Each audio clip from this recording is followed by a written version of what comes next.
Hey everybody, welcome to the first episode of Arcade Crusade. In today's episode, we're going to be taking a look at modding an NES Zapper to work with the Nintendo Playchoice 10. So let's head over to the workbench and take a closer look. Alright guys, so we're over on the workbench now. I've got all the screws on the Zapper loosened right now. So first it's going to come off. Just take this gray piece, I'm going to leave the screws in here. Put this to the side.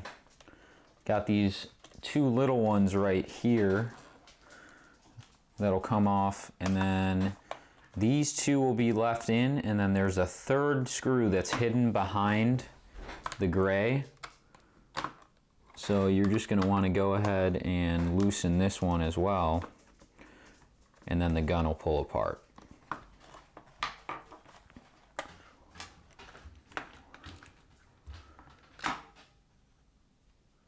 Alright, so just make sure when you take it apart you don't lose any of your screws and you don't lose this lens. Make sure it's still in the same spot. So mainly what we're concerned with here is we're going to be looking at this little board right here. And see if I can lift this up a little bit, and there goes my lens. That's fine. So on this little board right here, get it near the camera, but this transistor right here, base collector emitter, it's labeled BCE right here. This transistor basically pulls the signal down, and doing so makes the signal opposite of what it needs to be for the Playchoice. So what we need to do is we need to desolder this transistor, and then this blue wire coming right here, which is the third pin here, we have to run a jump from the blue wire to the end of the transistor. So it's pretty basic. We just got to pull that transistor out and run a jump wire across this little board here, and then the entire gun is just going to go back together at that point, and then all we have left to do is just modify the connector on the end. So it shouldn't be too bad. I got my desoldering iron heating up right now, and that's pretty much it.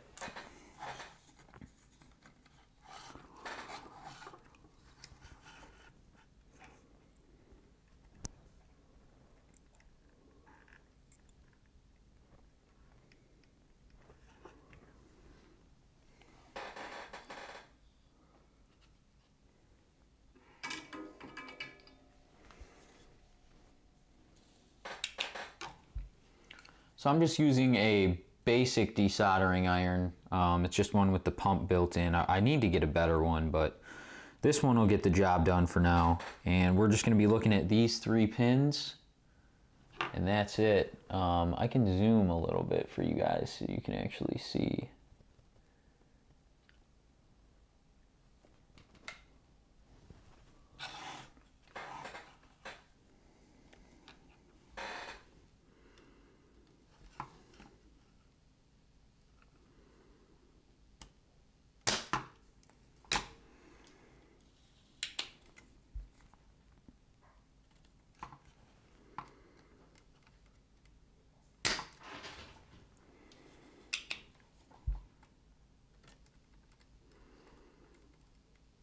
We're just applying heat to these solder points here. When they break through, we're just sucking the solder in, and I'll just go through it once more.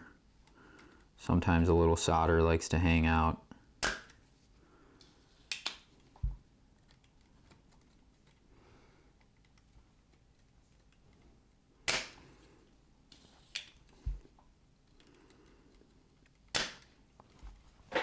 Alright, so let's put that back in its holder.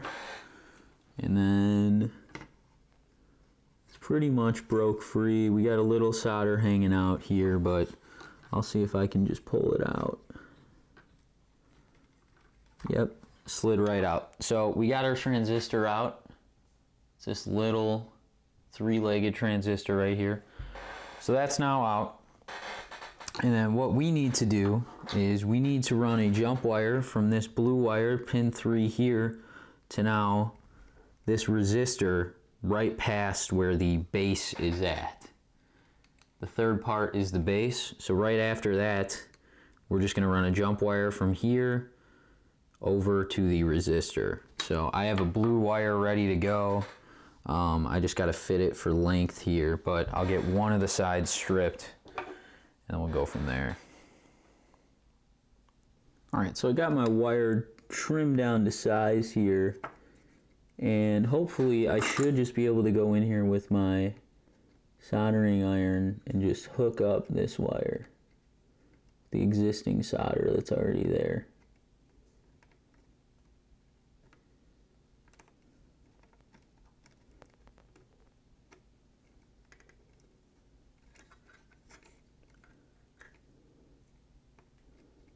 You got to be careful when you do this because you want to make sure you don't bridge your connections. So you don't want two of these pins touching each other.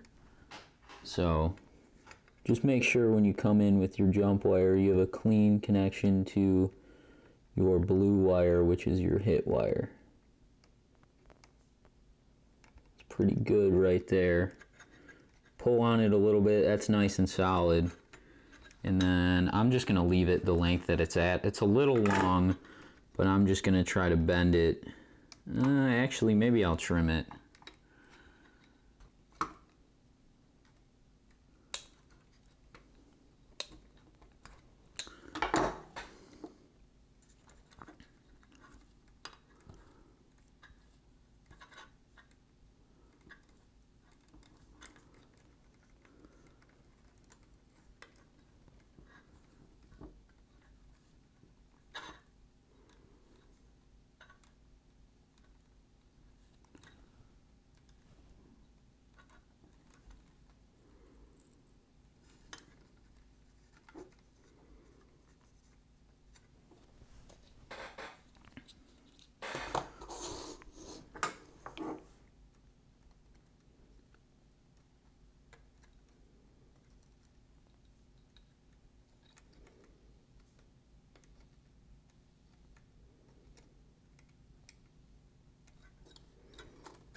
All right, so I just went in there with a little bit of solder and just added a glob of solder right there.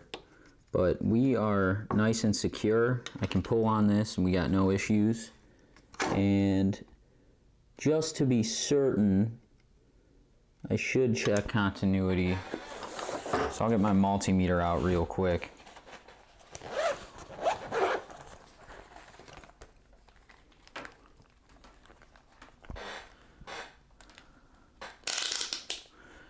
All right, so you're gonna wanna take, I just got a basic Craftsman, I need to get a better one, but you're gonna put it on Diode Test or continuity, and you're just going to check from your blue pin to the pin we just put in. We're getting a beep, and then we're gonna wanna check one over, that's our white pin, we're not hearing it, so we know the joints aren't bridged. Same with the brown, and same with the purple, neither of them are bridged. So it's only the one, exactly how we want it. We're just bridging across where we pulled out that transistor. So that's all we want. And now it's real basic. The gun's just gonna go right back together, and our wire actually sits pretty nicely in there. It's tucked out of the way. But it's just gonna go on just like that. Move the multimeter to the side. It's gonna go on just like this, and then we put our lens in.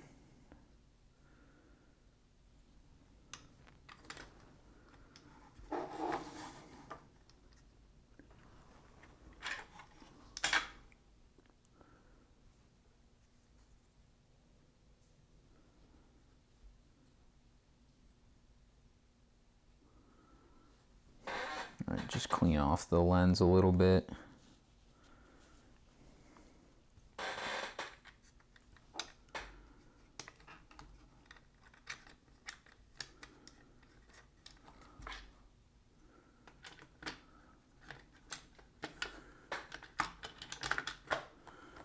All right, so that's pretty much it. I got the gun back together. I'm just gonna put it back together real quick, and then we'll jump over on how to add the Dupont connector so we can actually hook it up to the Playchoice harness for the gun. So I'm just gonna cut it here. I'm gonna put this together real quick, and then I'll show you guys which wires we need to hook up where, and that's pretty much it. All right, so I got the Zapper back together. You know, like I said, it's just these two small screws. There's one hidden under here. These three connect this gray piece back on, and these two in the handle. So yeah, you're just gonna put your lens back in place, drop your board back in, and leave everything the same. So once you do that, make sure when you desolder that transistor, you got a clean desolder. When you put the new wire in, you only have continuity across the pins that you want. That's pretty much it for inside the gun. Now what we're gonna do is we're gonna go ahead and cut the end of our connector here. So I'm just gonna come in here with my flush cutters, and we're just gonna cut that off. Now I'm gonna strip back the insulation little by little so I can get a little cut in here. So we're just gonna peel this wire back. All right, so when you peel back the wire, what you're gonna see is that inside of your large black wire, you actually have 4 small wires like we saw inside of the gun, what was connected to that little board that we desoldered from. So I got a sheet printed out here that we can actually go through, but basically on your Zapper, coming from the Zapper, your white wire is 5 volts. Your blue wire is your hit wire, and your violet wire is trigger. And then your brown is ground, and then in this case, we don't have a ground loop because we haven't hooked up our connector yet. And then the connector on the Playchoice 10 inside of the cabinet, our purple wire is plus 5 volts. Our white wire is plus 5 volts on the Zapper, purple is plus 5 in the cabinet, blue is hit, and white is trigger. So purple and white are swapped between the two. So that's the other difference. We have to desolder the transistor, and then the harness has to be flipped basically 180 degrees from the way it normally is. And then our brown and green are ground inside the cabinet. So those are the same. So it's just our purple and white are flipped. So yeah, we're gonna peel back this insulation. I'm gonna keep peeling it a little bit further. All right, so now we got a pretty good length that we should be able to cut the insulation back and then just have our 4 wires exposed that we want to be dealing with.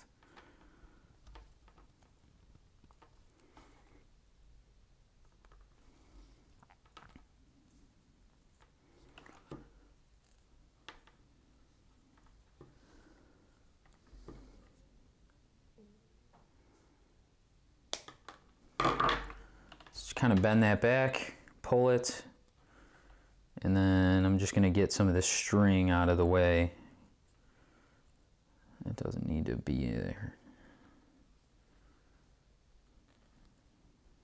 All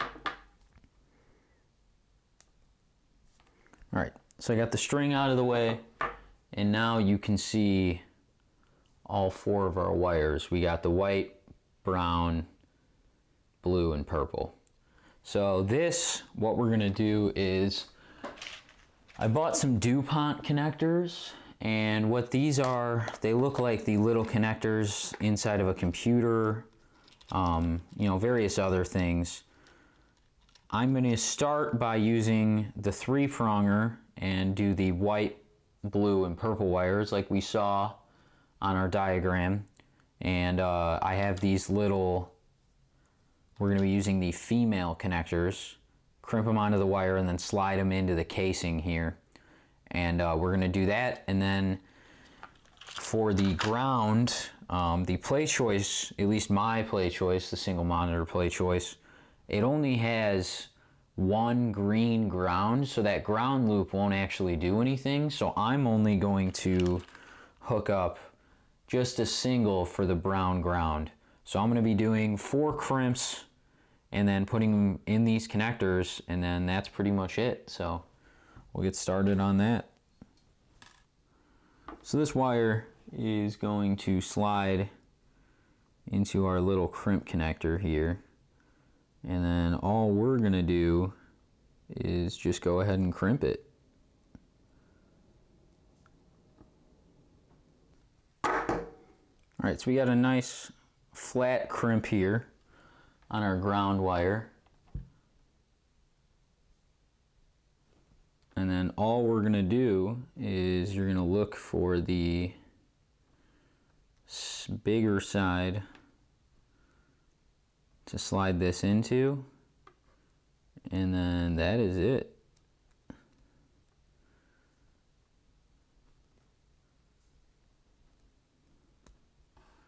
I gotta tighten this a little bit so it'll fit in there right. Alright, there. We flattened it up a bit.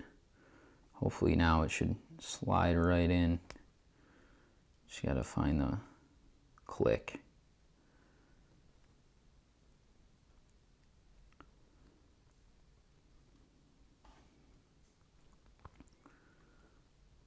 Alright, so it slid in.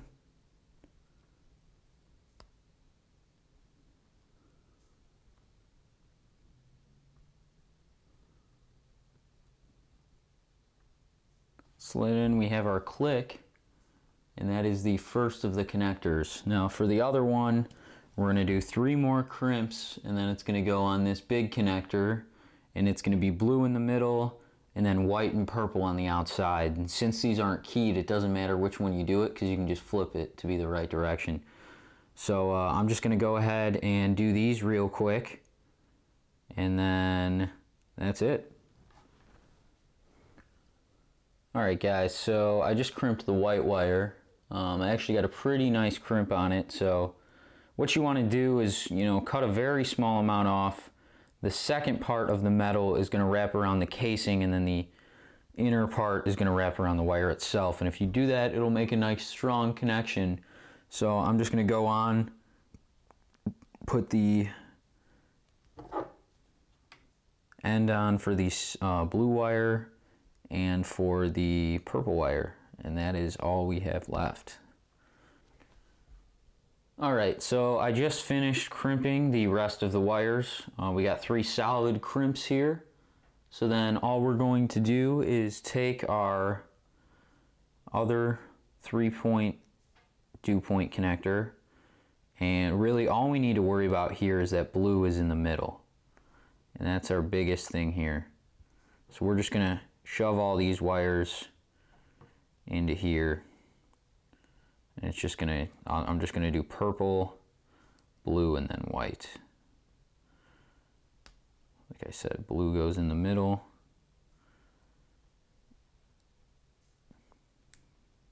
And you'll hear a click when they go in there, and then you'll also be able to see, you can see right there, the metal from the connector is actually inside of there.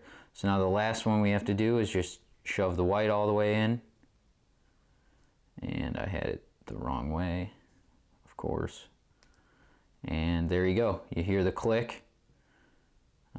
So now we see all 3 of our wires here. So we got the blue for hit, purple for trigger, white at 5 volts, and then our brown is ground, and we got a solid connection on all of these. So then all we have to do is now head over to the cabinet, hook it up, and test it. So let's head over to the cabinet and give it a quick test.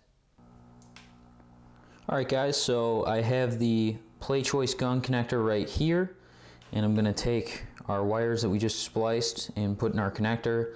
And like I said, it's just going to be the white and the purple that get swapped on here. So our purple is going to white, blue, blue, white to purple here. That's for the one connector. And then on the ground connector, we're just gonna hook up brown to brown. So that's it.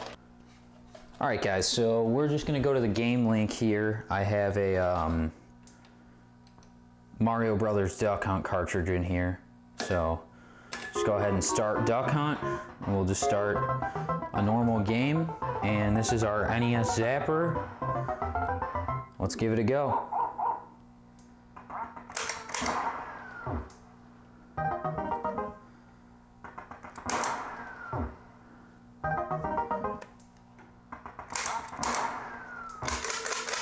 Trigger's a little bit wonky on this one. I bought it for $8 off eBay. So it's not perfect, but you know, compared to the big money that they're asking for Versus guns nowadays, you know, I've seen them go for $200-300. Plus the holster is going for like another $100. You know, it's a no-brainer to just go ahead and mod an NES Zapper. I mean, this thing cost me like $8 on eBay. All I had to do was pull out a transistor, solder a wire in, and make 4 crimps. You know, it's a no-brainer. And on top of that, I do want to show you guys something else. Just give me 1 second. Yeah, so we're working pretty good here.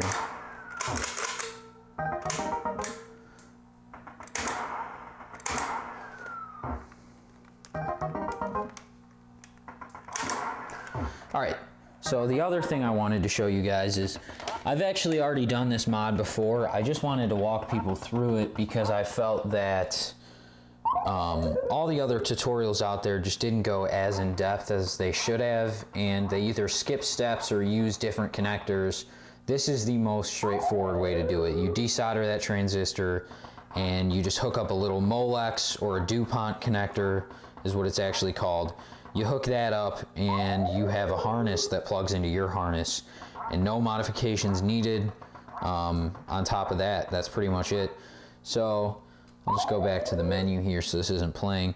So I actually did this to another gun, and what I did with my other gun, I'm gonna hook it back up. All right, hook up the brown, and then swap the two.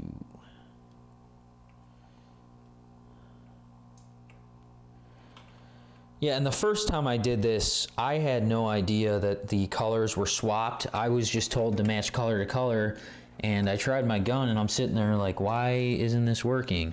And then I did some research into the pinout for it. But let me show you guys what I did here. I actually came up with a pretty nifty way of mounting the gun on the front of the cabinet, so when people come over, they know I have a gun for it rather than just hiding it. So what I did here is that, let me back up the camera a little bit and we'll shoot down. So what I did on the Playchoice is that my Playchoice never had coin mechs. So it actually turned out pretty perfect that I just had a large hole here to run the wire through. And then I bought a magnetic water bottle holder that has this elastic. And I mean, it's got a big, strong magnet on it. I got this on Amazon for about $10. And basically, I just stuck it, I mean, listen to that magnet. I stuck it right on the coin door, and then my gun just sits there, right like that. And then if people want to come up and play a gun game, boom. I didn't have to put any holes in my cabinet. I didn't have to spend $100 on a holster, spend the money on a real gun. I mean, what, we're talking 20 bucks total here. $10 for a holster, $10 for a gun, and maybe an hour of your time if you take your time to do this mod. So, you know, in my opinion, it's a no-brainer. Unless you want to go original and get a Versus gun for your Playchoice. If you just want to play gun games and, you know, have your friends come over and play gun games, you're better off doing this. Alright guys, well that's it for this episode. I hope you guys find this video useful and you can mod your own NES Zappers for your Playchoice 10, play some gun games in it. I'll be filming some new videos in the near future here, going over some kits that I've installed in the arcade out there. I have a kit in my Donkey Kong I'd like to cover, and I have a kit in my Tron I'd also like to cover. I just ordered some brand new ramp protectors for my Rocky and Bullwinkle pinball, so I'll be going over installing those. I just got a new cabinet cut for my Qbert, so I'll be doing an entire restoration series, transferring all the parts from the old cabinet into the new cabinet. I'll also be doing a giveaway at 100 subscribers. I'll be giving away the Zapper that we modded in this video to one of you guys. But yeah, that's about it. Thanks for watching, and I hope to see you guys soon.